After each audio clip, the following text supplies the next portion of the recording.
why are you doing what you're doing? Is the goal like to advance your novel career, or is advancing your novel career in service to the larger goal of have a cool life? You know, and so if you can do something that lets you have a cool life, like, just do it, you know? Like, it doesn't, not everything has to be so laser focused on the grind of your career. Like, I think that's some of the worst advice.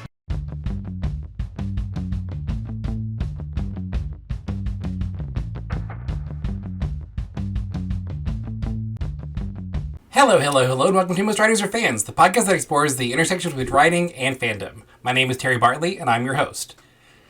So, for today's episode, I'm going to be interviewing an author named James Sutter. He's a young adult author. He's also one of the co-creators of Pathfinder, the RPG system, so it's sort of like a D&D follow-up. It came out like right around 4th edition time. As an avid D&D player, it was very cool to get the chance to talk to him.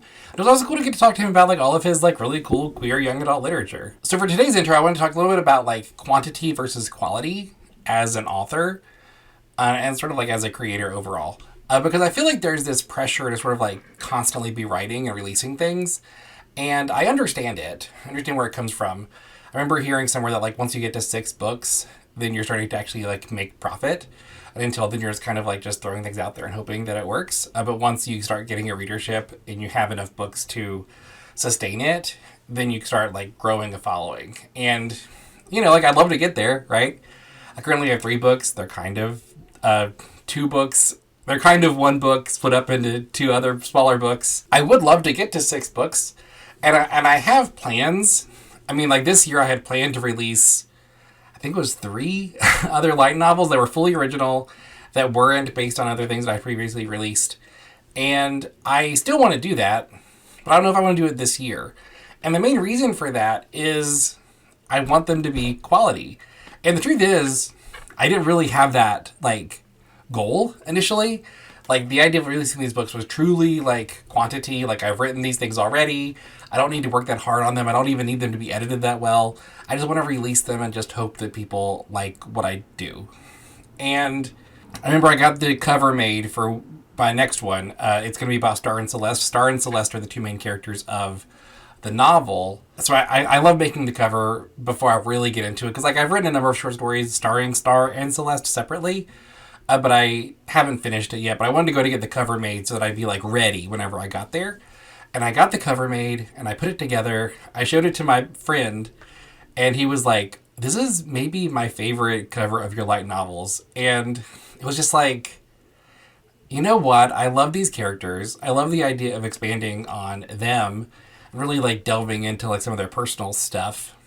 And I maybe want to actually do a good job with it, which is, like, one of those, like, sort of frustrating things about being somebody that has, you know, things that they care about. Like, I wish that I didn't care about the quality. Like, I wish that I could look at that and say, you know what, I'll just write the stories and throw them in there, and whatever happens, happens, and it's fine. And, you know, as a person with ADHD, I have often lived in that world where, like, if I don't release it right away, then it's just not going to happen. But since I've been, like, an author, since I've been, like, working on this stuff, I've been more consistent. And I have, like, schedules for myself, and I have, like, ways to keep myself accountable. And I just feel like it's not such an urgency anymore to release things right away, which is strange for me to sort of be dealing with. But it's sort of, like, frustrating that I want it to be good, but it's also, like, exciting that it probably will be good, and I want it to be good, and I think it could be good. I had a similar experience recently. I'm part of this writer's workshop, Gotham Writers Workshop. It's like this like collective in New York that does a bunch of online workshops as well as like a number of in-person workshops in New York City. I'm doing a lot of the online ones because I live in West Virginia, and it's hard to find like a good like writing workshop that you can go to regularly and make connections and do networking. This is part of that whole networking goal I talked about in previous episodes. I did a workshop recently where they read one of my short stories. I'm doing one about a changeling assassin. It's another sort of like spin-off of the novel, but like it's another like prequel, right? Like I've been doing. And I was nervous about it because there's a lot of like tense changes where the character will shapeshift and then refer to the identity in the third person while they're still like a first person. And I was nervous about it just because it's like it's so different and so weird, and I was worried that people wouldn't be able to follow it. But I did the workshop, and people pretty universally told me that it was really great, and they loved it, and they're so excited to read more. And they thought that that aspect of it, the thing that I was worried about, was like the thing that was the most unique and exciting about it. And again, this book I was going to kind of like throw together and just like I had a plot in mind, and I was just going to kind of like just finish the plot and like not worry about making it good. And now I'm like, I think I want to make it good. And again, it's frustrating because like I really wanted to like pump these things out. I wanted to have 2 books out this year, at least 2 books out this year. So then whenever I got to the novel, it'd be like my like 5th or 6th release. So it'd be like, you know, like really adding on to this like legacy I've built in like less than a year. It'd be like this really cool thing that I've done. But I think that I actually would much rather take the time and make them good so that they can stand on their own and be like cool works that people want to read on their own. And I really love that. Like I love the idea of that and having these like things that are unique and interesting in the world, especially in the fantasy genre, because it's so hard to like find things that are unique and different because you know like so many people write fantasy and it's sort of hard to find things that are sort of like truly original. And it sounds like this changeling thing might be pretty original.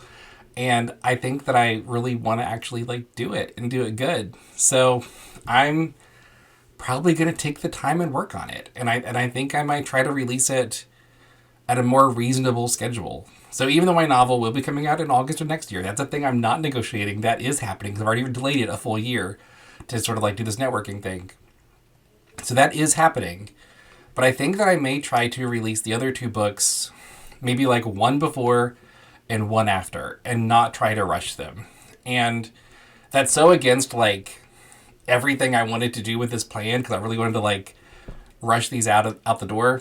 But I think that overall, for me as an artist, it makes me feel better to put my all into it and work hard and do what I want to do with it. So I just want to know what you guys think. Like, how have you guys dealt with this? Like, do you kind of have issues with this sort of like quality versus quantity thing? How have you sort of like dealt with that in your work? Like, feel free to leave some comments on the Spotify page and let me know. There are comments on the Spotify page now. That's like a new thing, so check it out. But yeah, so I'm going to go ahead and take a quick break. Whenever we come back, I'm going to be talking to James Sutter, the young adult author and co-creator of Pathfinder. We have a really cool conversation.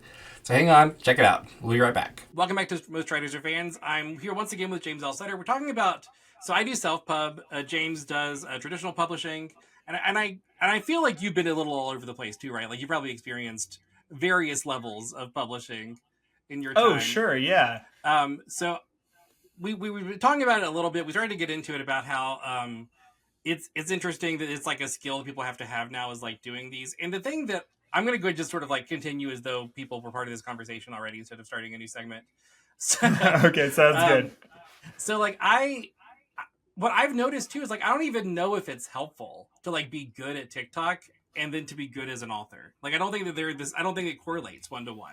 Because like whenever I do TikTok videos that perform, I'm often like talking to the camera about like news issues or like pop culture-y things, and not necessarily even my book. Whenever I talk about my book, they never perform nearly as well. Right, so right. It's a thing where I don't even know if being good at TikTok is even necessarily like the way to do it. You know?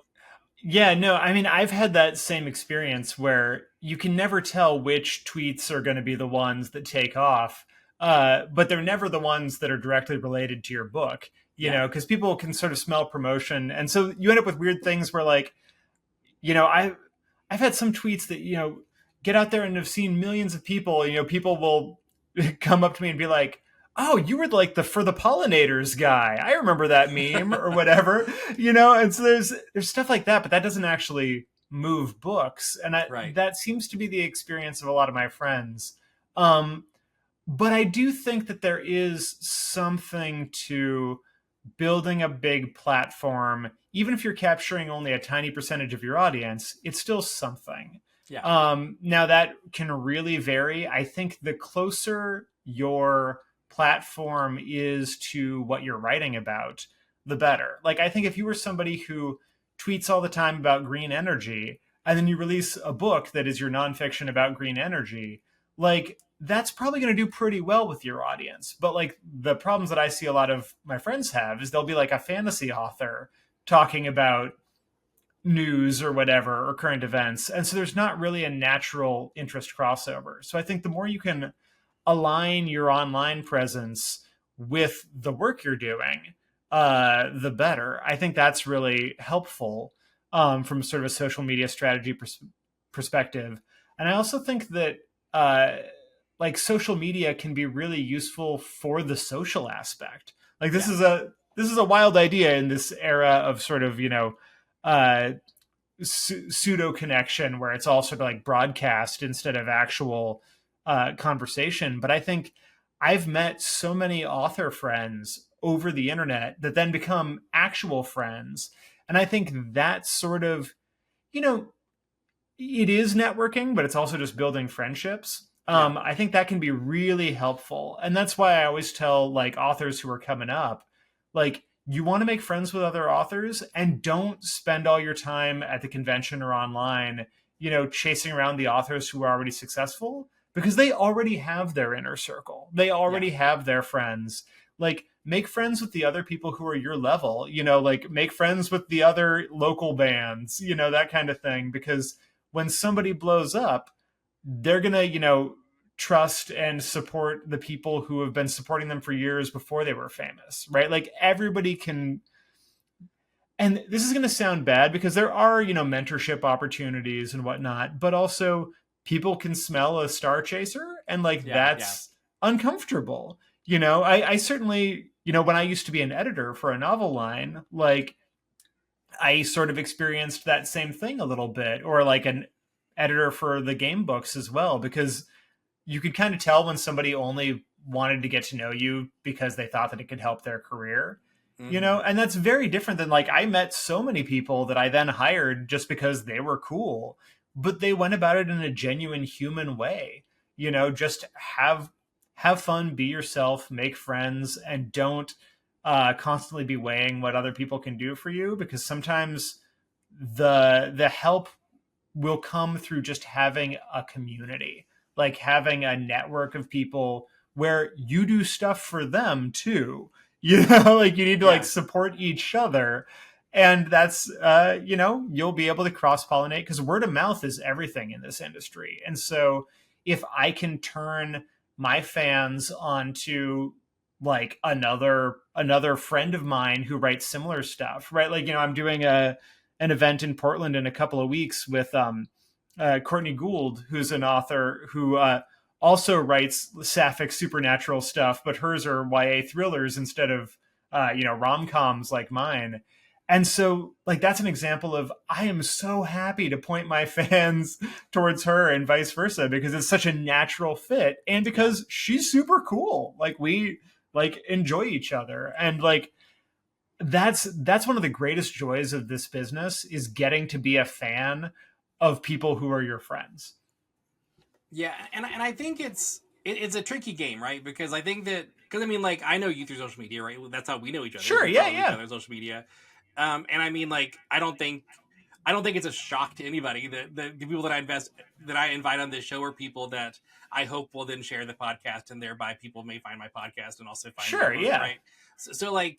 But also, I feel like this is a real human conversation that we're having, right? Like this is this is Yeah. one of the, so I think it's one of those things where you kind of have to be willing to take a risk to facilitate these opportunities where like even though like this is sort of an avenue for me to further my career or whatever, that's not the only reason I'm talking to you, right? Like Yeah. also like I'm excited to like make a connection with you and meet somebody else that's doing what I'm doing and all those things.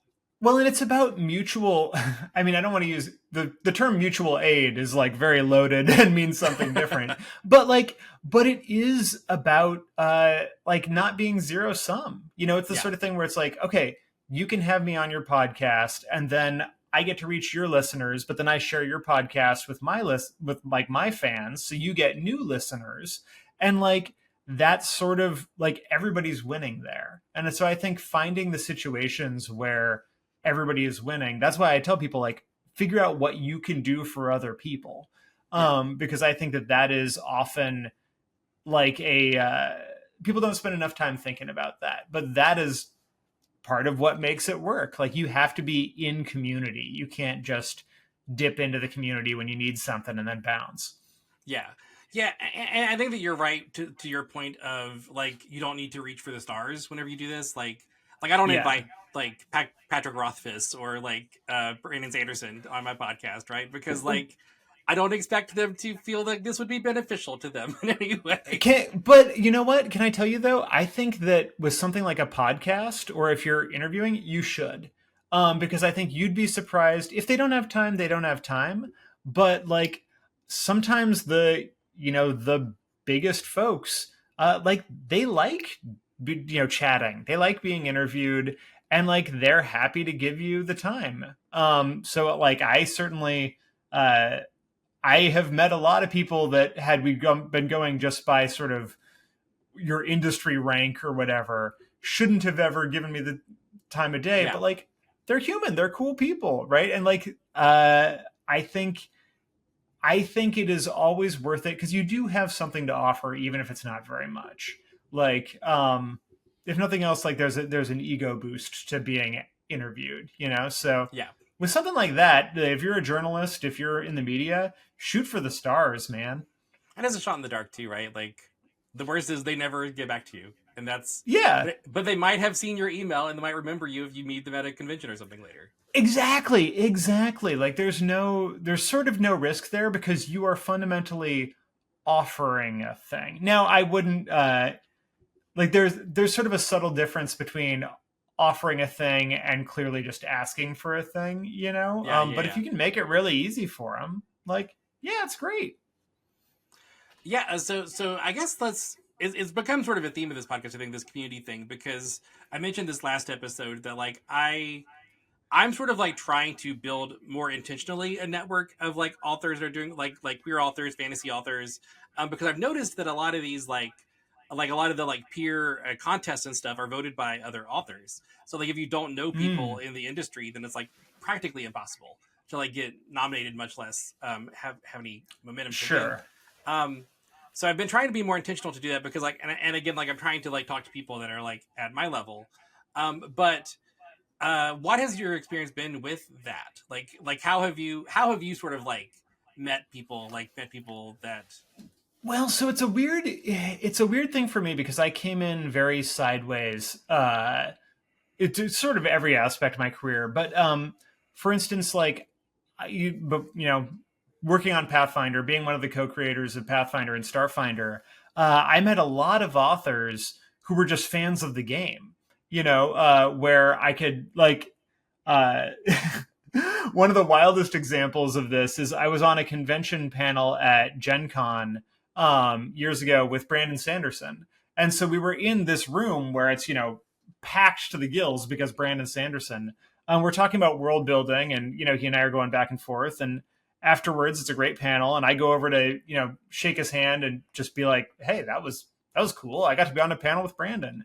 And he turns to me and goes, "I just want you to know I'm such a huge fan of Pathfinder. Like I've got this gnome gunslinger," and I sort of went, "Oh, okay, we're having lunch," And he yeah like yeah read my first novel on the flight home and sent me a nice email about it, And so like I've met a lot of people through that where we were sort of in different industries, but they were fans of mine and I was fans of theirs. And then also I got to meet a lot of people when I was the editor of the novel line because I was going, and finding authors. I was scouting at conventions to find people who were already doing cool science fiction fantasy on their own to see if they wanted to get hired to come play in my sandbox or our sandbox. And so, I was lucky that I had something to offer people who were much, higher status than I was. Like editors can talk to anybody. Like if you were offering money, like pretty much everybody will talk to you. um but I also think, even just like a lot of the friends that I made in sort of the webcomics world or wherever, uh often it was just from being at the events, the places where they were, and just being cool, like not sort of presenting myself as like, "Hey, I'm an author, here's all these things," or yeah like be a person. yeah, and don't like fanboy, just like chat with them about whatever you're interested in, whatever, see what shared interests you have, like you would a person anywhere else. Like, I think one of the biggest mistakes writers make at conventions, especially new writers, is that they'll be the writer in their social circle and they'll let the writer become sort of their personality. And like, author is not a personality, like, it's a job. And so, like, those folks, when they end up at a writing convention where everybody's a writer, they sort of have nothing that makes them stand out, right? And so I think that's a perfect example of like, pivot to your other interests, right? Like, if you're, like, sure, you're a writer, but if you're at the writers convention and you have three corgis and are a huge corgi enthusiast, like, use that as the thing that you talk about, because that is a thing that might be interesting and you might end up bonding with somebody who you totally don't expect, right? Like, maybe they're famous, maybe they're not, but like, you'll find another corgi enthusiast, and so that's where I would often end up, where like, if I was at a gaming convention, I could talk to people about the comic side of things, or if I was at a comic convention, I could talk about fiction, or fiction convention, I could talk about playing in a metal band, and so I would just find whatever people were interested in that I could relate with them about. And so I made lots of friends over uh, just sort of random subjects, and just be friendly, and also also talk to the people who aren't the famous person, especially the people who are there with the famous person, Yeah, yeah, yeah. right? Like, don't don't just be one of the people standing in line to talk to the famous star, because inevitably somewhere near that star will be like, either another author who's sitting there really bored because they are not Neil Gaiman, or it'll be like, the spouse of that star or somebody. Just like, talk to the normal humans around them, and like, A, those people might be super cool on their own, and B, like, I mean, actually, let's just leave it at that. Like, this Yeah. all can sound really Machiavellian and like, oh, I'm going to use this person to get through to that person. And it's like, no, just don't be so laser focused on like a targeted person. Just get to know all the people in the room and find the ones you genuinely click with.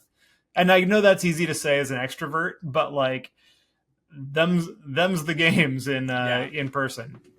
Yeah, and I think I think you bring up a good point, which is that like a lot of times we think, well, if I become friends with their brother, then maybe his brother will bring me, and then I'll go to a family Yeah. convention, and then I can meet him, and then I Right. can And get closer. But I think you're right. Like, what's it's cool to be friends with Brandon Sanderson's sister or whatever, right? Like that, and that's it. Like that's all there is. It right. doesn't need to be more than Yeah, that. yeah, and actually, like, and do leave it there, right? Like, there are things that work that are a little bit skeezy, but like, for the most part, people can smell the skis. So just don't do it.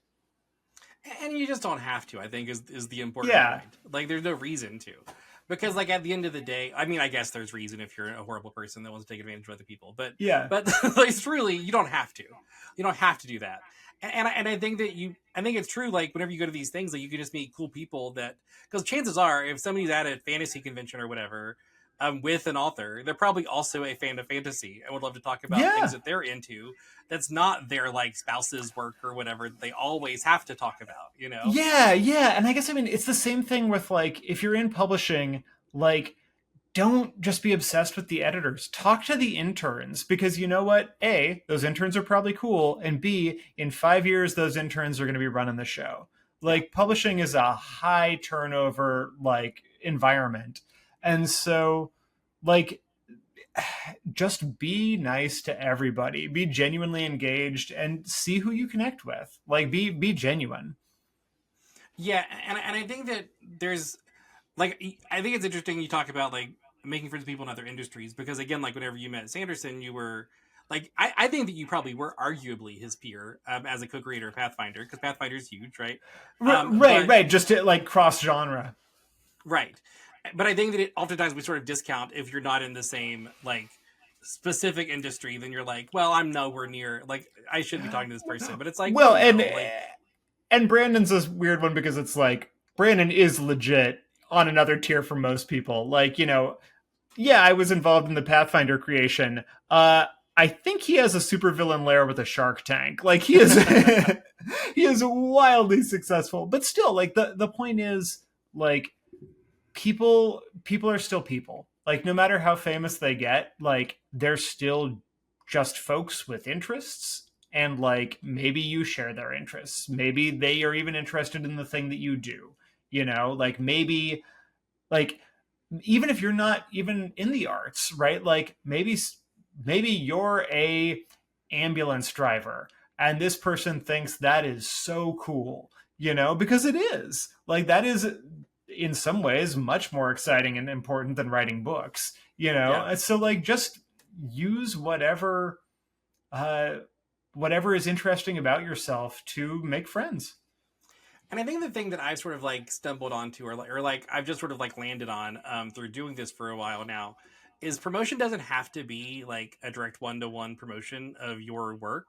Like I think that we Yeah. often think that it has to be, but like I often interview like musicians on this show or like game designers or whatever, and like truly musicians sharing my stuff is like cool or whatever, but also like is not people that go to shows are necessarily the same people that are buying books. There's some crossover, No, but like yeah. is not one to one. So like truly it's not like the smartest decision to like interview them, but at the same time like I love music and I love them and I think it's a fun conversation, and also I think I learn a lot about like promotion and things from sort of like sharing ideas with them and like what they do and things. But I Sure. think but like I think that I just sort of have to, I've sort of just accepted that like that's fine, like I'm doing that for me, like for fun, and if it helps my career, great. But like, it doesn't matter, you Right. know? Well, and what is the point? Like a thing that I constantly remind myself is just like, why are you doing what you're doing? Is the goal like to advance your novel career, or is advancing your novel career in service to the larger goal of have a cool life? And so if you can do something that lets you have a cool life, like just do it, like it doesn't, not everything has to be so laser focused on the grind of your career. Like I think that's some of the worst advice that I think people hear all the time as new writers is like, oh, you have to just grind, you have to Yeah. sacrifice, ignore your family, like do whatever you have to do, like quit your day job and live on $3 a day, whatever it is. And I think that often all of that is really wrong. Like, yes, writing books is hard and like you do have to actually sit down and do it, but make sure that the sacrifices you're making are actually worth it to you, because sometimes they're not. Like, I realized after I finished my second book, I had sort of this revelation of like, oh my God, if I write two books or 200, like I'm still going to die. And when I do, Yeah. like none of this will matter at all. So like what is you know to quote oh, I'm forgetting the name, but Mary Oliver, the poet, like, what do you want to do with this, your one wild and precious life? Right. And so after that, I stopped grinding as hard. And what I found is that I still got almost as much done, but I enjoyed it a lot more because I wasn't, forcing myself to say no to friends. And, I was allowing myself to go have more adventures like guilt free. And it wasn't even that I spent less time. It was that I stopped feeling guilty in the time that I wasn't spending writing. And I think that the more we can all relinquish the guilt of not writing and just make writing a fun, healthy part of an otherwise fun and healthy life, like I think that's the goal. Yeah. And I think it's just kind of like, and for the record, my video is frozen, but don't worry about it. I'm aware. No worries. But but yeah, I think that that's sort of like part of it is just sort of like realizing that like you put your time where you want to put your time ultimately, and it's like I like I'm not super consistent with my social media. Like I like people think I should be or whatever, and I don't know who people are, right? Like again, like these things Yeah, you get in your head. It's right. not even, but like I'm not super consistent with it all the time. But like, is that where I wanted to put my time that week? Probably not, because I didn't. And I Yeah. think this just like that's okay sometimes. Like you just Yeah. do you like this doesn't have to be and I think this is true of every job, right? This isn't just us talking about creative stuff. But I think that a lot of times, like, your job can become your identity, like your job can become your life. Yes. And I think that if you let it, it will. Like if you let it, it fully will. And I Oh think that yeah. it's sort of okay. You have to let yourself know that like it's okay for it not to be. And in Yes, fact, it's yes, maybe and it better for it shouldn't not to be. be. It definitely is, especially man, I've worked with so many just like genius, game designers over the years. Um, but some of them really they just make the job their life. And that's so hard, especially when you're working for a company, because then that's not even yours. You don't even own it. And so I think something that was always really helpful for me in the 13 years I was working full time in game design was I'm working on these teams, which are great, but ultimately I always tried to have something going on the side that was just mine, whether it was a novel or whether it was playing in a band, some other creative outlet that I could have be just mine that was different than my day job. So I didn't have all of my emotional eggs in one basket. And then at the same time, really trying to make sure I always had a solid community of friends and family and whatnot around me. Um, I think that a balanced life like that is really necessary because publishing is going to here's the dark part. Publishing is going to kick you in the teeth constantly. I don't really know. I mean, I know a lot of authors and I know very few who don't still regularly get kicked in the teeth, probably not Brandon, probably not some of those other folks of his level, but like I've got friends who are New York Times bestsellers who are still afraid every time that their next book will flop and be their last, and sometimes it is. And so you got to just build up your resilience by making sure the rest of your life is as solid as it can be. Because let me tell you, if you're unhappy before you publish a book, you're going to be unhappy after you publish the book.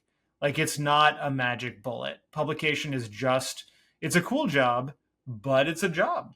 Yeah, and I think too. I mean, the sad truth is that like not a lot of people make a living writing, right? Like tons of traditionally published Oh no, authors like are no. not full time authors, and Oh yeah, tons of the ones whose names you can be bestsellers and still have a day job because paychecks and health insurance are comforting. I mean like I know like I talked about interviewing musicians. I know tons of musicians here who I presume are very successful based on their social media presences, but then I also know that they like work a day job or they do like like food deliveries or whatever, and like that's just the Oh, reality of being a creative today.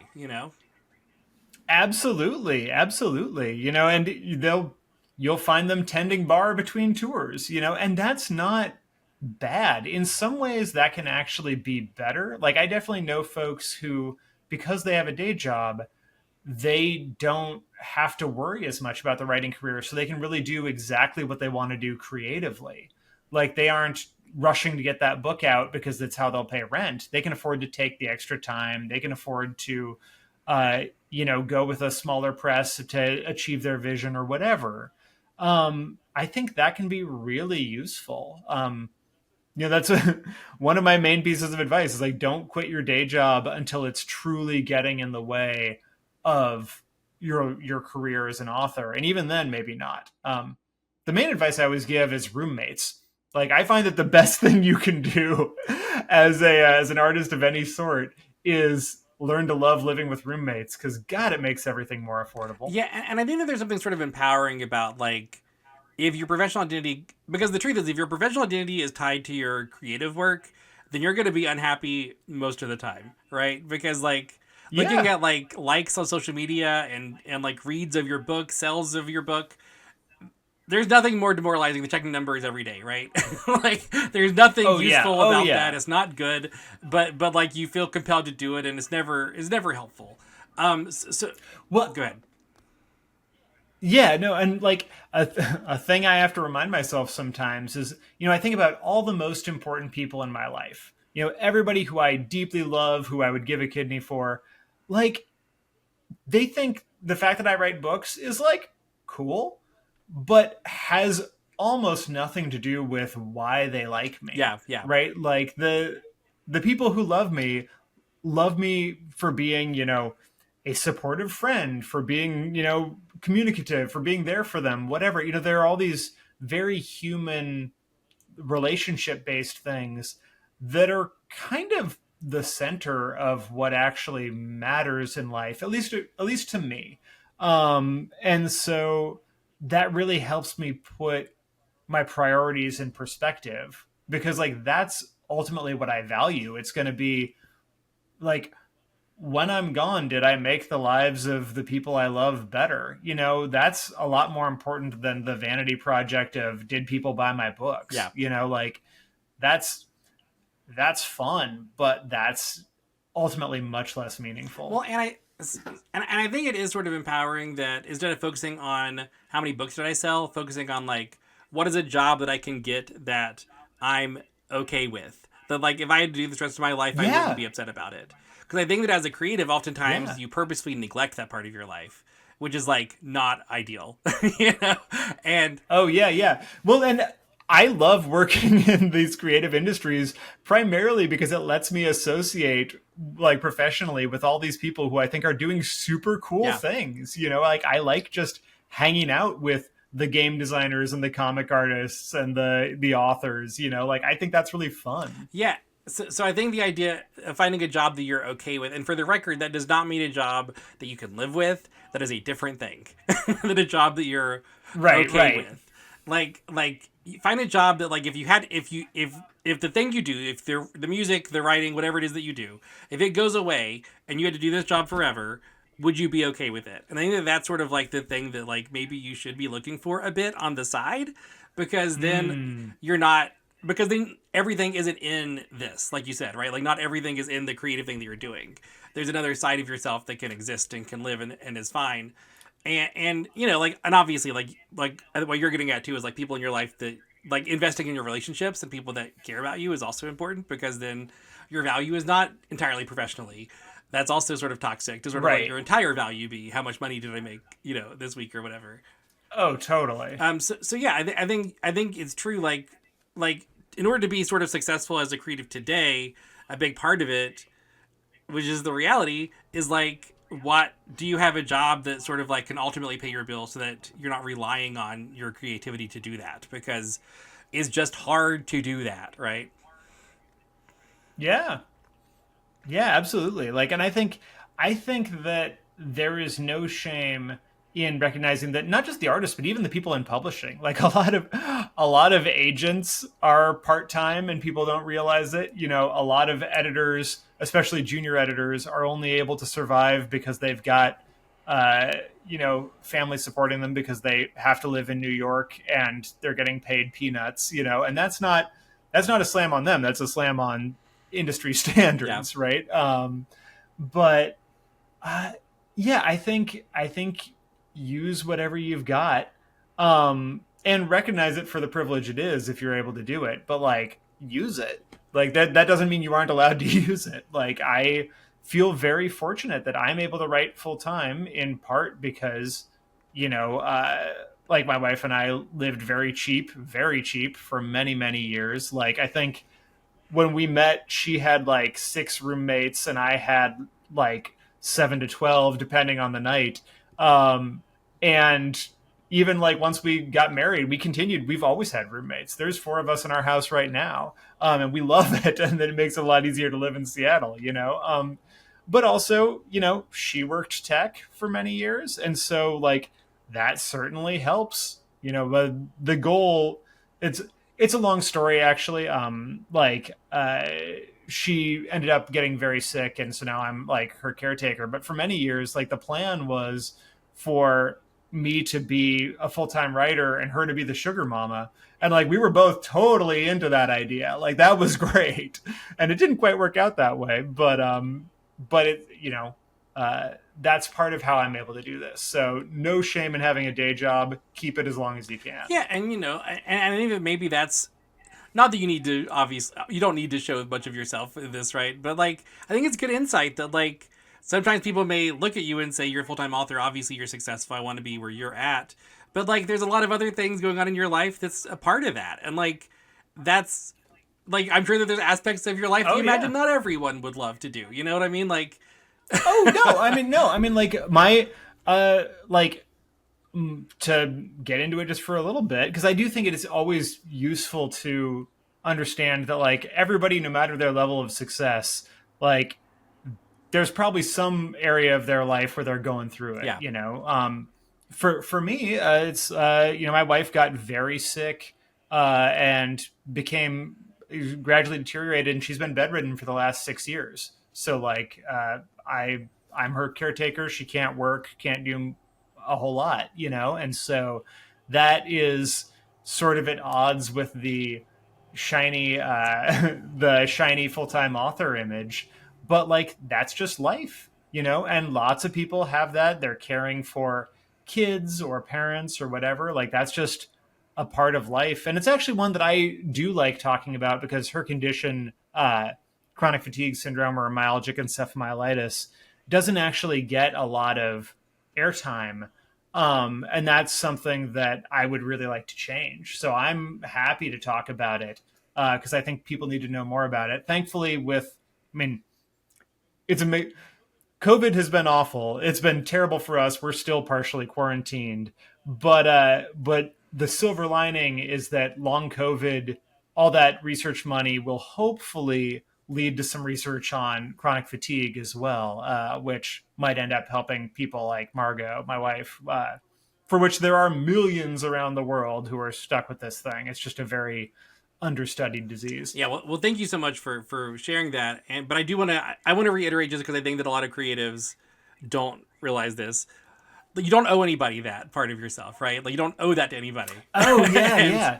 Well, and it's especially hard writing queer stuff, right? Yeah. Like it hasn't been for me, but I think there's a lot of people who they want to write the books, but they're not necessarily ready to come out, or they don't want to have show their queer badge, you know. And I've certainly had that feeling of like, you know, do I need to give like a write-up of my relationship history to everybody, you know, like include it in the back of the book as an appendix? Like, no, that's like, it is wild that we ask people to sort of prove their legitimacy, I guess. And I think that's one of the problems with heavily policing who can tell what stories is sometimes sometimes they are the people. Sometimes it is the people. Sometimes they are, yeah.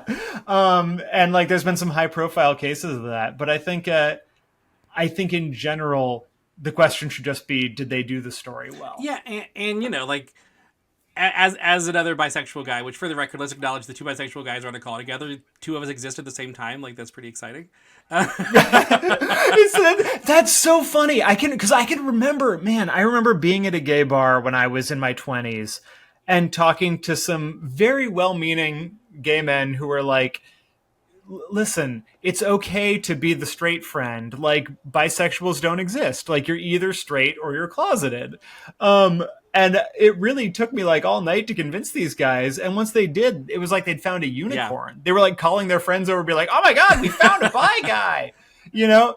And I feel really glad that the new generation, like the younger generation, seems so much more chill, which does not mean that they have it easy. Like we ain't there yet, but it is really reassuring to see how cool Gen Z and I guess Gen Alpha are with like pronouns and gender identity and sexuality. Like it really seems like progress is being made.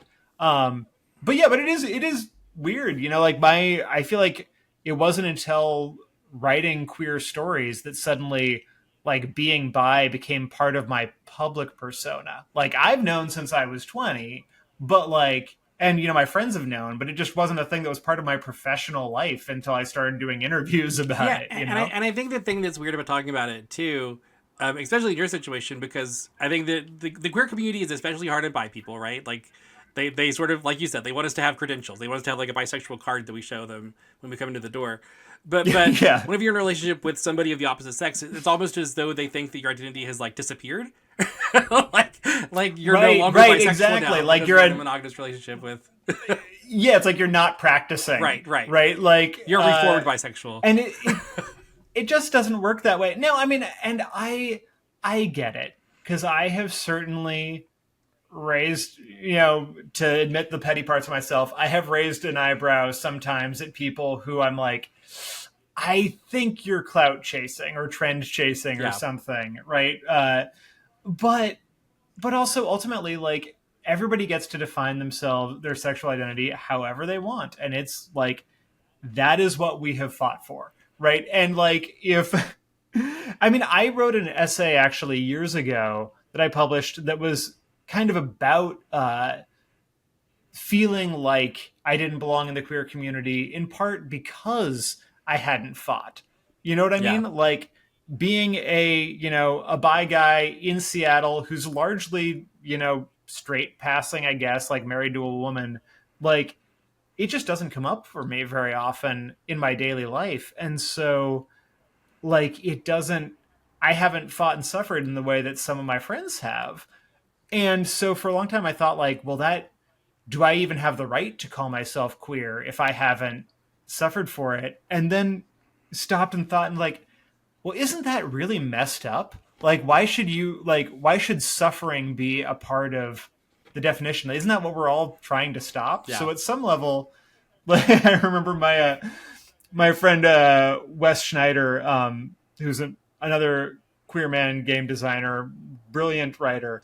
Like, we used to sometimes go to Pride together. And I remember when Pride got super corporate in Seattle, we were both kind of moaning about it. And then we sort of stopped and we're like, wait a minute, this means we won. Like, the point at which, Bank of America is putting a float in the Pride Parade, like, I think that's progress. Like, it's annoying, but in a way that's awesome that it's not just like, it's not as fringe anymore, So I think there's a lot of weird sort of balancing acts that go on there emotionally, but and I've totally lost the thread now. Now we're just... I think we're just talking at this point. But yes, we're just ranting. Just to wrap up, because I think that we've said some great things here. Like, this has been a great conversation. Don't feel like, but is there anything you'd like to say to sort of wrap up? Where should people go to find your stuff? What are your books? All those things. Feel free to drop all that stuff. Yeah. So please, you can find me still on Twitter for my sins. I'm at James L. Sutter, and on Instagram at James_L_Sutter. My website is jameslsutter.com. But also really the books at this point. So The Ghost of Us comes out this June and is a supernatural sapphic YA rom-com all about a teenage ghost hunter. And like I said, my rockstar romance Darkhearts is a bisexual but two boys rom-com set in Seattle, all about falling in love with the boy who stole your chance to be a rock star. Most Writers Are Fans is a Starlight King production. Special thanks to our guest, James Sutter. This episode of Most Writers Are Fans is edited by Andre Williamson. The intro video was designed by Orsinio. If you didn't know there was an intro video, Most Writers Are Fans has video episodes now.